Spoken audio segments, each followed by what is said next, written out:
deal with airplane peanuts. Hey, Mark Norman here. Favorite comedian, it's hard to say, but gonna go with Larry David. Big fan.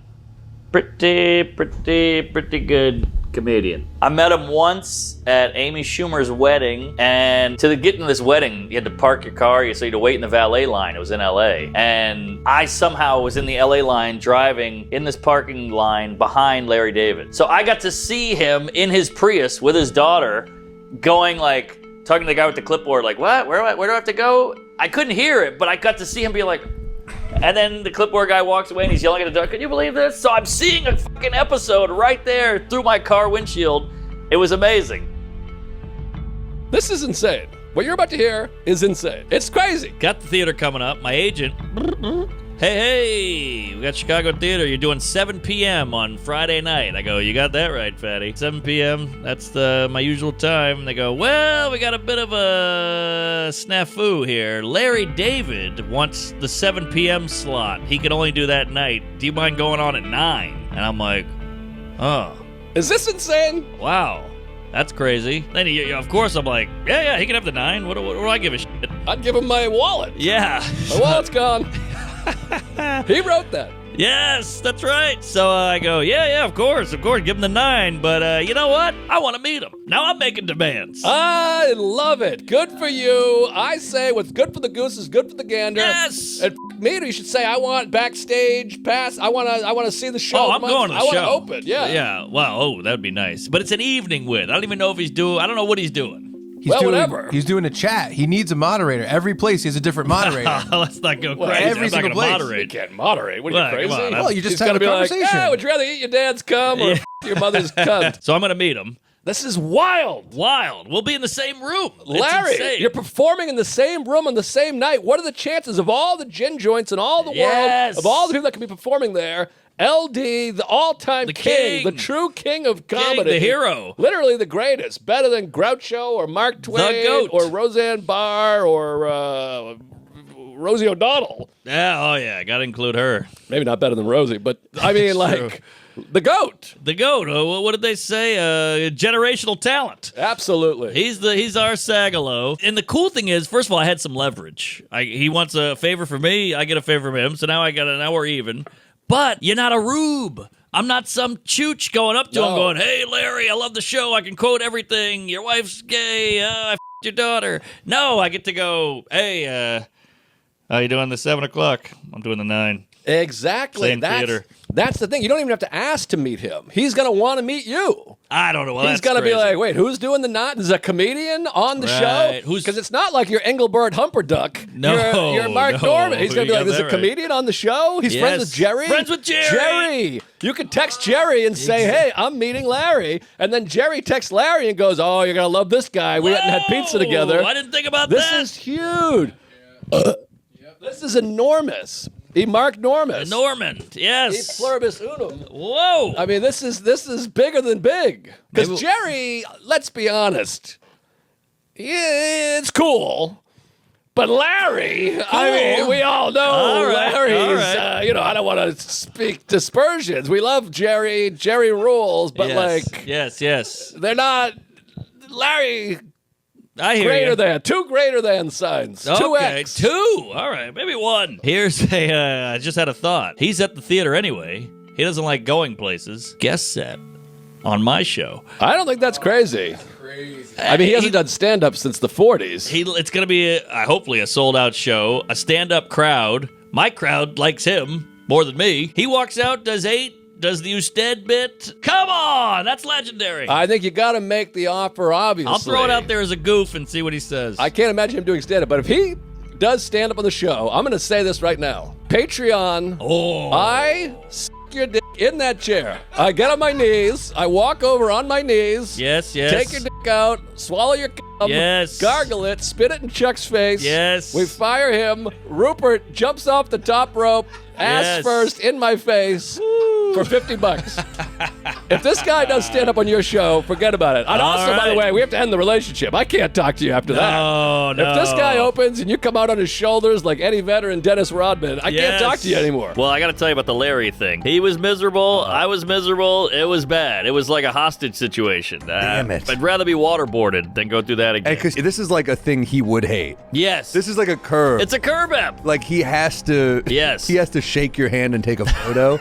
Exactly. Just long story short, I'm doing the Chicago theater. Berkowitz goes, hey, Larry wants to do it that night. Can he have the 5 o'clock slot? You move your show from 7 to 8 just to give a little more breathing room. And I said, no problem, but I get to meet him. And he said, yeah, no problem. That's easy. And this is my agent, by the way. Yes. He's a bulldog, but I can imagine he did not enjoy delivering this news to Larry David. I can imagine, too, because I don't think he ever did. Larry was in the dark. He didn't know about it? That's why this was so awkward. That's why he's a good agent.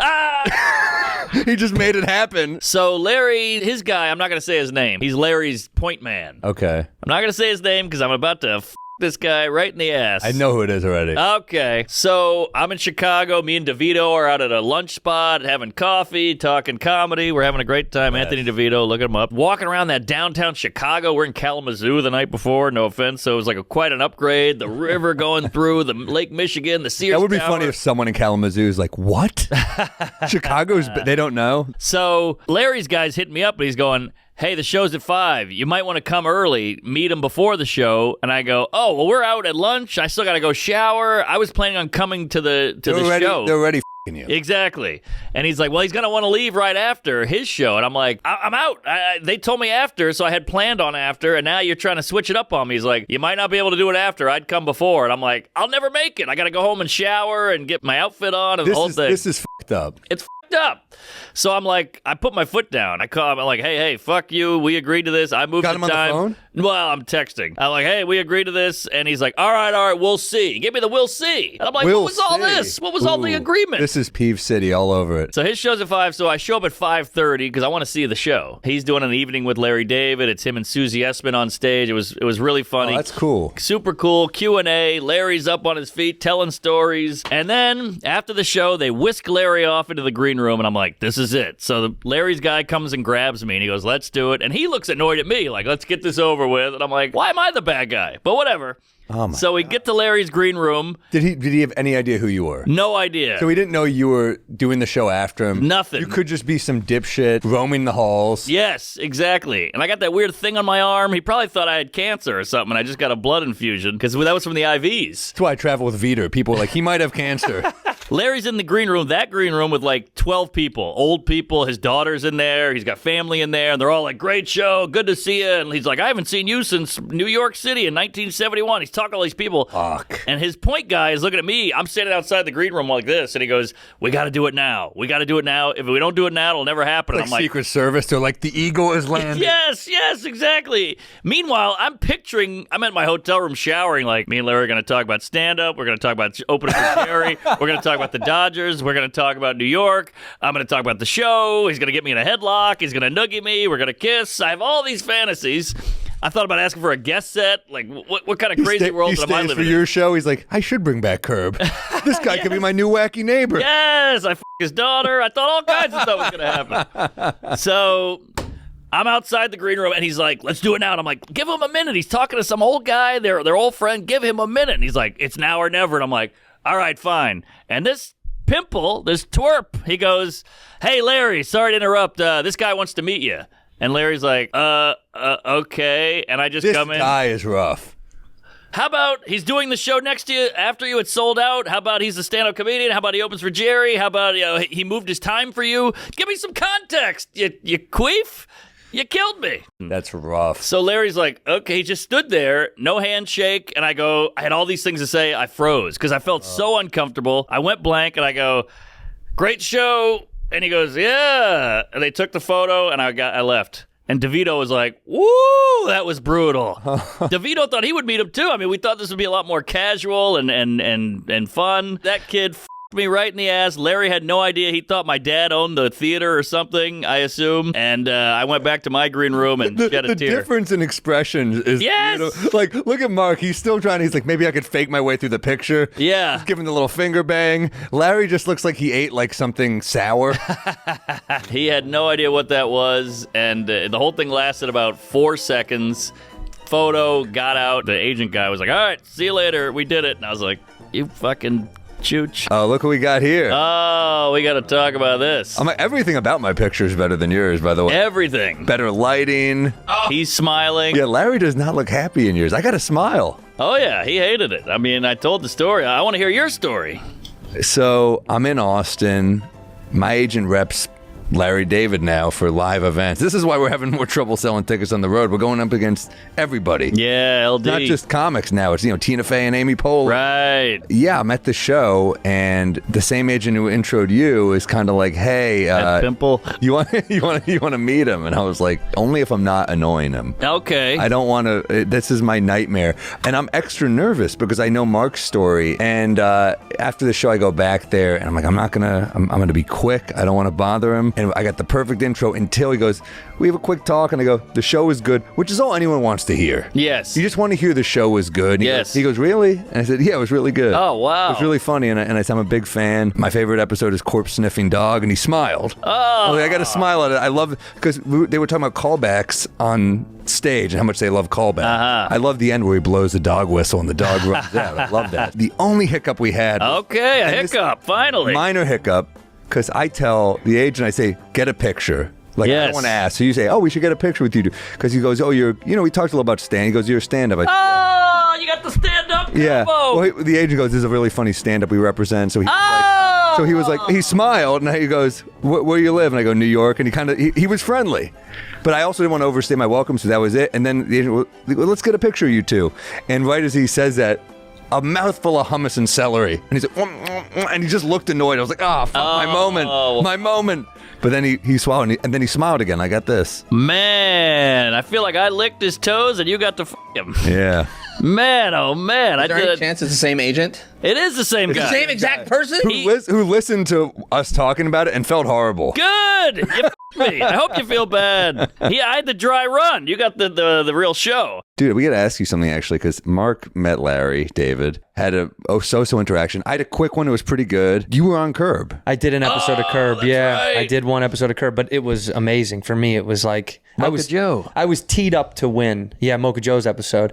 I was teed up to win pretty hard. I will be honest. Like, I went in there with so much ammunition because the casting director is the person that put me in my very first thing too. Like, Wow. She supported me a lot in my career. So she was great. She was like, "This is for you to lose. All you have to do is go in and be yourself. Like, don't screw yourself." They give you a character breakdown. And there's no scene. They just tell you what the details of the character are. So I actually originally auditioned for the guy whose dog was Adolf. Did you? Oh, yeah. Remember that? Yeah. His dog's name was Adolf, and and Larry's like, that's an interesting name. So I auditioned for that, and I played it up, and then Larry was Is that when he says "Hail Hitler" to the dog? Exactly. Yes, his dog. Yeah, so good. So I played it up a little bit as the character and did like a little bit of a German accent for him. And he liked it. I could tell he was interested. And then she's like, takes me in the hallway and she goes, "Give it a second." She goes, talks to Larry. She comes back out and she's like, "Larry says that you don't look like one of these Aryan guys. You're a redhead. Like, you don't look like this Aryan German. It's like, it's not going to work. You don't fit the look." And I was like, all right. So I was ready to get in my car and she's like, no, hold on, hold 1 second.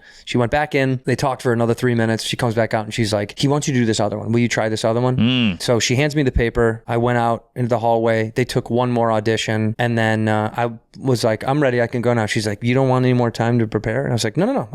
I'll do this. So it was the guy that invented the P cube, the urinal where the door shuts. Yes. And I went in the room and I said, I think off the bat, I did the bit. Larry and I were just improving. And I did the bit where I was like, yeah, depending on your penis size, the door automatically censors how big or small your cock is. And that depends on how the urinal shifts up and down. And it'll go, doot, doot, doot, small penis detected. And it'll move down. And Larry started chuckling a little bit. And so I just went in harder on this bit of like, I was like, oh, and then, not only recognize like the length of your penis, but the girth may matter, so I just kept going on. And then he broke like 2 times maybe, like just laughing out loud. And then halfway through, he was like, get out of here. Get the fuck out of here. Get the fuck out of here. Damn, that's It was great. He was amazing. laughing and he was like, get the fuck out of here. Get out of here. You're good. Get out of here. Oh, that's incredible. And then they called me later that day and they were like, yeah, Larry wants you to do that bit. So it was great. And on the day, it was a joke for me because JB, he came on set and saw me and was like, oh, set thee up. And so then it made me feel comfortable. And he wasn't even in the scene. He put himself in the scene. Whoa. Larry, you could tell, was like, just get out for this one. Just Right. get out. Their relationship is so exactly the show. It's great. That's amazing. He's like, come on, get out. Please get out. Such a rad dude. I don't know if you had a bad experience, dude, but Well, I did an he's audition. the man. I did a self-tape, and it says in the notes, don't try to be funny. Yeah. Which is the hardest note. Not saying we can't not be funny, but you're like, well, how do I do it? Do I do it straight? Do I do it Yeah. like They want English you to be patient? straight because he's the funny guy. I mean, they want you Yeah, to. but you were funny. Yeah, but they want you to. But Yeah, I but was he's funny playing it straight. That's Yeah. what the scene is funny. right. The scene is very funny. They Yeah. wanted me to be dead serious about the bit. He was like, "Take it serious. It's your right. job." Got it. He kept saying that too on the day. He was like, "This is your job." So I was a little like. He was like, well, why can't we do that? And I would have to have lines and moments where I'm like, well, that's illogical, dude. So I don't know if you know how to build toilets because you don't, and I do. So do Right. you want me to do my job or not? And that makes Larry get into his second, which that's good. inherently is going to be funny. Yeah. So That's good. they don't want you to try to like get a zinger, but they want you to like layer in enough real world comedy. You know, you're giving him the like, what the fuck? Yeah, That's what he yeah. wants. So if you can give him those layups, then He wants wins. pushback. Yeah, he wants like an annoyance. He wants conflict in every single scene. Yeah. And that's the best part about that guy. That's why his comedy is so simple and yet so particular. I love Joke World. He's the fucking man, dude. If y'all ain't fucking with Joke World, who are you fucking with? Joke World, can you please clip him saying that I'm Leon is actually ugly, please? No, Joke World. She's very hilarious. Clearly very pretty.